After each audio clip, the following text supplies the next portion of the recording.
Rien de ce qui se passe autour de vous n'est le résultat du hasard. Chaque instant, chaque rencontre, chaque mot qui vous parvient en ce moment porte un objectif plus profond. Votre victoire n'est pas seulement proche, elle est déjà en mouvement, même si vous ne la voyez pas encore. Vous avez passé des jours, des semaines, voire des années à attendre, à guetter les signes, à vous demander quand ce serait enfin votre tour. Mais sachez une chose, ce moment est la confirmation que vous recherchiez. Vous n'êtes pas en retard. Cela n'a pas été oublié.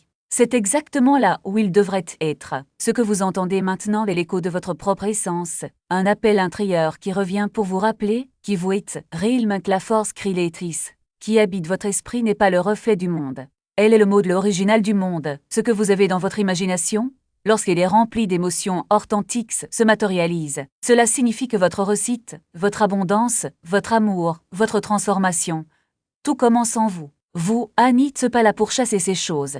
Vous êtes ici pour l'écrire. Le désir que vous portez n'est pas aléatoire. C'est sacre. Cette profonde inquiétude que vous ressentez est un signe venant d'une dimension où votre victoire existe déjà. Si vous pouvez le ressentir, vous pouvez y parvenir. Si vous pouvez supposer que c'est déjà une réalité, cela deviendra concret. C'est la loi, la question à laquelle vous devez répondre est: pouvez-vous oser croire que c'est déjà fait? Pouvez-vous, pendant un instant, mettre de côté ce que vos yeux voient et vous plonger dans le résultat final? Imaginez le message que vous enverriez à un ami une fois votre rêve devenu réalité. Ressentez le soulagement, la joie, la paix qui surviennent lorsque le poids se lève enfin. Parce qu'en fait, il est déjà parti. Vous n'avez plus besoin de chercher des signes extérieurs pour prouver que cela arrive. Le simple fait que vous entendiez ces mots est votre signal. Votre âme vous a amené ici. La version supérieure de vous a chuchote. Regardez qu'à. Et maintenant vous recevez la graine qui fleurira dans votre vie. Il n'existe aucune force extérieure capable de nier ce qui vous appartient, autre que l'incrédulité qui vous habite. Abandonnez-la maintenant. Donnez-vous la permission de croire sans exiger de preuves. Les tests viendront plus tard. Le vent soufflera en votre faveur. Le monde s'adaptera à votre état intérieur lorsqu'il sera fermement maintenu. Ce n'est pas un souhait, c'est une loi spirituelle. Ensuite, pendant que vous écoutez, permettez à votre monde intérieur de se transformer. Fermez les yeux un instant et sentez que vous êtes déjà comble. Voyez-vous vivre la réalité que vous désirez tant. Ressentez la paix de savoir que vous êtes complet. Respirez cette certitude et parcourez votre journée avec la tranquillité de quelqu'un qui a déjà gagné parce que vous avez gagné. L'univers vous approuve pour une raison. Votre victoire est plus proche que vous ne le pensez. Tout commence et se termine avec vous. Il n'est pas une victime du monde qu'il voit. Il est son créateur. La réalité extérieure n'est pas une force indépendante agissant sur vous. C'est un miroir qui reflète vos croyances, vos hypothèses et les dialogues internes que vous nourrissez le plus. Votre conscience en est la cause. Le monde que vous expérimentez est l'effet. Vous êtes la puissance opératoire, non pas un spectateur passif, mais un agent actif, non dépendant, mais dirigeant. Même si vous ne vous en rendez pas compte, chaque pensée que vous cultivez, chaque émotion que vous entretenez, chaque conversation interne que vous reptez faconne le scénario de votre vie. Le pouvoir n'a jamais été en dehors de vous. C'était toujours à l'intérieur, attendant que vous preniez le contrôle. Lorsque vous acceptez quelque chose comme vrai à propos de vous-même, de votre situation ou de votre valeur, cette acceptation prend racine. Il pénètre le subconscient, qui ne questionne ni ne raisonne. Il absorbe simplement ce que vous insistez pour imaginer et ressentir. Puis, comme une graine, dans un sol fertile, cette croyance commence à germer. Les personnes, les événements et les situations autour de vous s'organisent pour refléter cette nouvelle réalité. Vous n'avez pas besoin d'imposer le changement au monde extérieur. Ce serait comme polir un miroir dans l'espoir que votre visage changera. Transformez plutôt l'image que vous portez en vous. Si vous vous considérez comme quelqu'un qui a reçu, aime, abondant et choisi, et si vous pensez que cela est vrai, le monde n'aura d'autre choix que de le refléter en retour. Non pas parce que vous manipulez quelque chose en dehors de vous-même, mais parce que vous avez changé la cause, qui est votre état interne, la vérité que le pouvoir a toujours été à l'œuvre, même si vous ne vous en rendiez pas compte. Si vous supposez souvent la pénurie, la peur, l'échec ou le rejet, ces hypothèses se manifesteront également dans votre expérience. Mais lorsque vous prenez conscience que vous êtes la puissance opératrice, vous cessez d'être un réactionneux et devenez un créateur de libre. Alors, que choisissez-vous aujourd'hui? Qu'est-ce que vous considérez comme vrai à propos de vous-même? Que pensez-vous de votre avenir? Reptez-vous d'anciennes histoires de limitation ou écrivez-vous un nouveau scénario avec intention et clair? Aucune force extérieure ne décide de votre destin. Personne n'a d'autorité sur votre réalité à moins que vous ne l'accordiez dans votre conscience. Lorsque vous reconnaissez que votre monde intérieur dicte le monde extérieur, Vous ne pouvez plus vous permettre de penser ou de parler, contrairement à vos désirs. Tout acte mental est un acte créateur. Chaque hypothèse interne est un ordre pour l'univers. Cela ne veut pas dire que cela doit être parfait, mais cela signifie que cela doit être conscient. Vous devez devenir le gardien de votre sanctuaire intérieur. Vous devez choisir avec soin ce sur quoi vous vous concentrez, ce que vous acceptez et ce que vous déclarez. Parlez-vous comme à la personne qui vit déjà la vie que vous souhaitez. Pensez à partir du résultat obtenu, pas vers lui. Ressentez la joie qui est réelle maintenant. Et lorsque des doutes surgissent, et cela arrive parfois, rappelez-vous que vous n'êtes pas le doute. C'est le pouvoir derrière la peine si. Cela peut changer en un instant en choisissant une nouvelle ID et en lui donnant vie. Vous avez toujours avec la puissance opératoire. Aucune autorisation nécessaire. Il n'y a pas besoin de signes. Vous n'avez besoin de personne pour être d'accord. Tout ce dont vous avez besoin est de décider de croire. Le don que vous avez reçu est la capacité d'imaginer quelque chose et de le recevoir. C'est votre appel à reprendre ce pouvoir. Arrêtez d'attendre que la vie change. Commencez à être le changement en vous-même et le monde suivra. Car vous n'avez pas d'autre choix. Les désirs que vous ressentez profondément et de manière persistante ne sont pas réalités. Ce ne sont pas des rêveries vides de sens ou des caprices sans lien avec la réalité. Ce sont des signes divins, des messages sacres venus de l'invisible, vous invitant à vous souvenir de ce qui vous appartient déjà dans une autre dimension de votre être. Vous n'auriez pas ce désir si sa réalisation n'existait pas déjà. C'est fait. C'est réel. Dès qu'un véritable désir naît en vous, le chemin vers sa realization commence également à se révéler. Votre rôle n'est pas de vous demander si c'est possible. Votre rôle est d'accepter que la présence même de ce désir est la preuve de sa possibilité. Le désir n'est pas un manque. C'est la façon dont la vie se développe à travers vous. C'est ainsi que l'invisible devient visible. Ce désir de grandir, d'aimer, de gagner, de crier et d'expérimenter davantage n'est pas seulement personnel, c'est universel. C'est l'intelligence divine qui choisit de s'exprimer à travers votre conscience unique. Beaucoup de gens se méfient du désir, le voient comme une illusion ou une faiblesse. Mais c'est en fait l'appel de la vie que de se souvenir de ce qui vous appartient déjà manque. Vous ne demandez plus, ne demandiez plus ou n'attendez plus que quelque chose se produise. Vous êtes simplement ce que vous êtes. Déjà, imaginez un instant que vous êtes déjà la personne qui a réalisé ce que vous voulez. Comment se sent-elle? Comment se déplace-t-elle à travers le monde? Quelles décisions prenez-vous? Quels mots utilisez-vous? Quelle énergie émane-t-il? Cette version de vous n'est pas dans le futur. Elle est ici, maintenant, attendant juste que vous la reconnaissiez et que vous vous mettiez à sa place.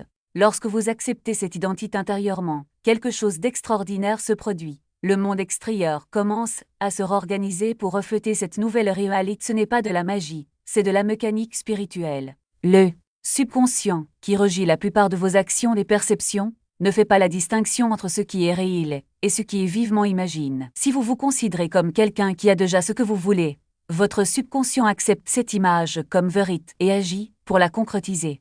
Il filtre vos expériences, attire des opportunités et façonne vos réponses en fonction de cette nouvelle programmation. Vous cessez d'être spectateur de votre vie et en devenez l'auteur. Vivre jusqu'au bout ne nécessite pas de forcer quoi que ce soit. Il ne s'agit pas de faire semblant ou de se tromper. Il s'agit de savoir, avec une certitude si profonde qu'elle ne nécessite aucune preuve. Il s'agit de ressentir la gratitude de l'avoir déjà reçu, même si les sens physiques ne l'ont pas encore enregistré.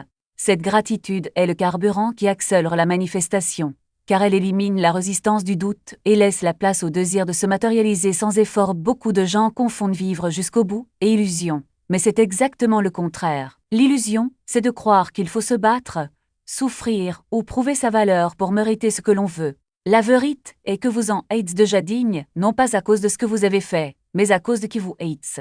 Lorsque vous vous alignez sur cette vérité, la manifestation cesse d'être une bataille et devient un flux naturel. Les pieux se mettent en place, les portes s'ouvrent et ce qui semblait autrefois impossible se révèle inévitable. Le secret est de ne pas se laisser distraire par le comment. Le comment relève de la responsabilité de l'univers, de l'intelligence divine qui opère à travers vous. Votre seule tâche est de maintenir la clarté de ce que vous voulez et la conviction que cela vous appartient déjà. Lorsque vous vous concentrez sur le résultat final avec une foi inébranlable, le chemin se revêt étape par étape sans que vous ayez à le forcer. Chaque action que vous entreprenez à partir de cet état de certitude est guidée par une plus grande sagesse.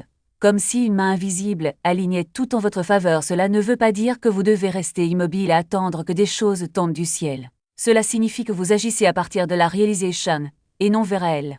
Vous ne travaillez pas pour réaliser quelque chose, vous travaillez parce que vous l'avez déjà réalisé. Cette différence subtile, mais puissante transforme votre énergie. Au lieu d'agir par anxieux ou par manque, Vous agissez par inspiration et abondance. Et c'est dans cet état qu'émergent les meilleures idées, les meilleures opportunités, les meilleures versions de soi-même. La pratique de vivre depuis la fin nécessite une discipline interne. Cela vous oblige à choisir, encore et encore, d'habiter l'Ariamalite que vous désirez, même lorsque le monde qui vous entoure semble la contredire. Cela vous oblige à faire taire les voix qui disent pas encore, et à affirmer, avec conviction, qu'elle est. Cela vous oblige à refuser de laisser les circonstances extérieures dicter votre identité. Parce qu'au fond, les circonstances ne sont que le reflet de ce que vous croyez déjà être vrai. Lorsque l'on adopte cette posture, quelque chose de magique se produit. Le temps semble doubler. Ce qui semblait autrefois lointain se rapproche, ce qui semblait difficile devient facile, et ce qui semblait impossible se révèle comme la seule possibilité. Ce n'est pas une coïncidence, c'est la loi de la conscience en action. Vous attirez ce que vous êtes, pas ce que vous voulez. Et lorsque vous devenez la personne qui poste déjà ce que vous voulez, l'univers n'a d'autre choix que de vous le donner. Alors n'attendez pas que les conditions soient parfaites pour vous lancer. N'attendez pas que les autres valident votre vision. N'attendez pas que la peur disparaisse. Commencez maintenant, là où vous êtes, avec ce que vous avez. Assumez l'identité de la personne qui vit déjà la vie qu'elle souhaite. Ressentez la joie, la paix et la gratitude de cette réalité comme si elle était déjà la vôtre. Et puis, observez le monde qui vous entoure commencer à se transformer pour s'aligner sur cette nouvelle vérité, parce qu'en fin de compte, la manifestation ne consiste pas à changer le monde extérieur. Il s'agit de changer le monde intérieur. Et lorsque vous faites cela, l'extérieur n'a d'autre choix que de suivre, parce que c'est tout simplement le cas. Il n'y a aucun effort, aucune lutte, juste le calme de savoir que ce que vous avez supposé être vrai est déjà en mouvement. Même si les yeux ne peuvent pas encore le voir, la foi n'est pas une croyance fragile, soutenue par de vagues promesses ou des espoirs lointains. Elle est le roc inébranlable de quelqu'un qui a déjà vécu l'issue dans son esprit avant de la voir dans le monde.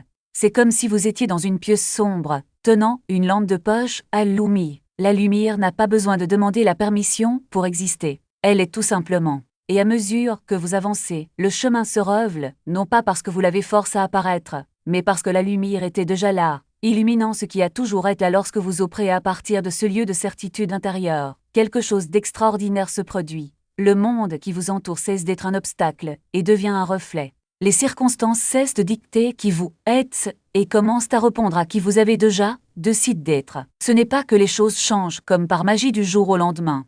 C'est juste que votre perception s'ajuste, et ce qui semblait autrefois impossible se révèle désormais comme la prochaine étape naturelle. Vous n'avez besoin de convaincre personne, pas même vous-même, que ce que vous voulez est possible.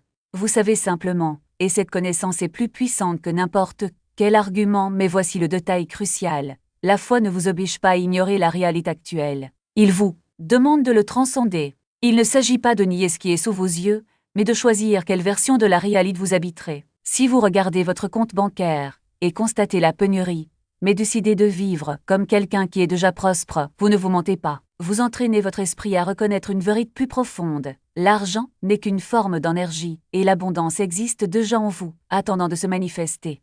Il en va de même pour l'amour, la santé, le succès. Il ne s'agit pas de prétendre que la douleur n'existe pas. Il s'agit de décider que ce n'est pas l'histoire finale, et lorsque le doute surgit, car il surviendra, ne le combattez pas. N'essayez pas de l'étouffer avec des déclarations forcisses ou des arguments rationnels. Au lieu de cela, revenez à l'état de complétude. Rentrez dans la zone mentale où votre désir est déjà réalisé. Ressentez à nouveau la joie, la gratitude, la paix. Non pas comme quelque chose que vous espériez les mais comme quelque chose que vous expérimentez déjà. Le doute n'est qu'un signe que vous s'éloignez de votre centre. Et le chemin du retour ne se fait pas par la force, mais par la mémoire. Pensez-y comme un muscle. Plus vous pratiquez cet état interne, plus il devient fort. Au premier abord, cela peut paraître étrange, voire artificiel. Mais au fil du temps, ce qui était autrefois un exercice conscient se transforme en une nouvelle nature. Vous n'avez plus besoin de vous rappeler, d'agir comme si vous étiez simplement. Et lorsque cela se produit, quelque chose de magique, ou plutôt quelque chose de légal se révèle. Le monde extérieur n'a d'autre choix que de s'aligner. Cela ne veut pas dire que vous ne rencontrerez jamais de défis. Cela signifie que les défis ne seront plus des obstacles, mais deviendront des invitations. Des invitations à affirmer votre foi, à approfondir votre confiance, à vous rappeler que vous n'êtes pas à la merci des circonstances. Vous êtes leur source. Chaque difficulté, chaque retard, chaque contradiction apparente n'est qu'un test pour voir si vous croyez vraiment ce que vous supposez être vrai. Et la réponse n'est pas en parole, mais en action. Vous continuez à vivre jusqu'à la fin. La grande ironie est que moins vous avez besoin du monde pour confirmer votre réalité, plus il le fait. Quand on cesse de chercher les signes, ils apparaissent à profusion. Lorsque vous arrêtez de demander des preuves, elles se présentent de manière inattendue. Mais maintenant, vous ne les voyez pas comme des validations, mais comme des échos de ce que vous savez déjà être vrai. Ce ne sont pas eux qui créent votre réalité, c'est votre réalité qui les attire. Alors demandez-vous, si vous saviez déjà, sans l'ombre d'un doute, que votre souhait est exauce, que ressentiriez-vous? Comment agiriez-vous? Qu'est-ce que tu arrêterais de faire? Par quoi commencerais-tu à faire? N'attendez pas que le monde vous donne la permission de vivre cette version de vous-même. Donnez-vous la permission, aujourd'hui, maintenant. Non pas comme un acte de rébellion contre la réalité, mais comme un acte d'amour pour qui vous êtes vraiment, parce qu'au fond, vous ne créez rien de nouveau. Vous rappelez simplement au monde, et à vous-même, ce qui existe déjà. La vie que vous désirez n'est pas une possibilité lointaine. C'est une réalité latente qui attend d'être reconnue. Et le seul moment où vous pouvez le reconnaître, c'est maintenant. Pas demain. Pas quand les conditions seront parfaites, pas quand les autres seront d'accord. Maintenant alors, respirez profondément. Fermez les yeux un instant. Et ressentez. Ce que vous voulez est déjà à vous, non pas parce que l'univers a décidé de vous le donner, mais parce que vous avez décidé de le recevoir. Et lorsque vous vous autorisez à vivre à partir de cet endroit, l'univers n'a d'autre choix que d'être d'accord. Parce que tu ne demandes pas. Vous supposez. Et faire son coming out est l'acte le plus puissant qui soit. C'est juste le vent qui essaie de secouer l'arbre que vous avez déjà planté. Et un arbre ne se demande pas si ses racines sont suffisamment profondes. Il grandit simplement parce qu'elle sait que la terre ne l'a pas béni. De même, votre foi n'est pas une épreuve de patience, mais un acte de loyauté envers quelque chose de plus grand que les apparences. Le monde insistera pour montrer ce qui ne s'est pas encore produit. Il murmurera que vous attendez en vain, que le temps passe, que vous devriez peut-être abandonner. Mais la vérité est que le temps n'est pas votre ennemi, c'est simplement l'espace où votre foi se transforme en réalité. Chaque seconde que vous choisissez de rester ferme est une brique invisible qui trace le chemin devant vous. Vous n'avez pas besoin de voir toute la route pour passer à l'étape suivante. Vous devez simplement avoir confiance que le sol ne se dora pas sous vos pieds quand le doute surgit, parce qu'il viendra. Ne le combattez pas. Regardez simplement. Reconnaissez qu'elle est une visiteuse et non la propriétaire de la maison. Dites-vous, je comprends que vous êtes ici, mais vous n'êtes pas le bienvenu pour rester. Et puis, retournez à l'endroit où réside votre certitude. Fermez les yeux et ressentez à nouveau. Le désir est déjà le vôtre. Non pas parce que quelqu'un vous l'a remis, mais parce que vous avez refusé de l'abandonner. La foi n'est pas l'absence de peur. C'est le courage d'agir comme si la peur n'existait pas. C'est regarder dans le vide et dire « Je sais qu'il y a quelque chose ici, même si mes yeux ne le voient pas encore. » Parce que ce que vous cherchez n'est pas là-bas. Il est à l'intérieur de vous, battant comme un second cœur. Et chaque fois que vous choisissez de croire, ce cœur bat plus fort jusqu'à ce que le monde entier n'ait d'autre choix que d'écouter son rythme.